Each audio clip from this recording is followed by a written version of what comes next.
Great question. They won't teach you this in school. The debt market is the controller of the stock market. To know which way stocks are going to go, you have to look at the debt market first. The debt market is where debt-based securities or assets are traded and issued.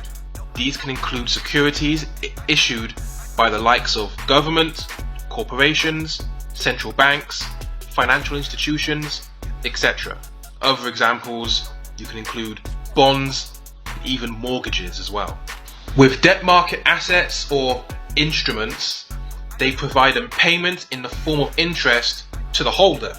For example, if you borrow, say, $100, the lender will often require you to pay interest on top of the initial $100, which is pretty much how a bond works. Debt. Hence it being called a debt instrument or a debt security. The bond is sold to the investor, providing there's a guarantee of repayment of the initial amount, and then also on top is a stream of interest payments. What happens when debt can't be paid back? Look at the 2008 crisis.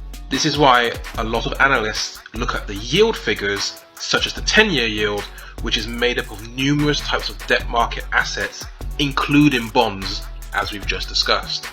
The yield is an interest rate that governments pay to borrow money, for different periods of time that is. This impacts mortgage rates, bond yields, and yes, even the stock market, as the stock market is fueled by debt, borrowed money that is paid back with interest. The Treasury yield is the effective annual interest rate that the US government pays on one of its debt obligations, expressed as a percentage. The Treasury yield also shows how investors assess the economy's prospects.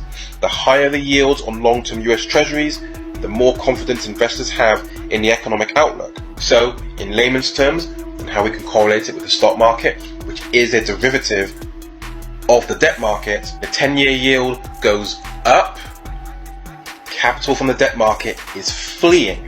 That's a fair trade.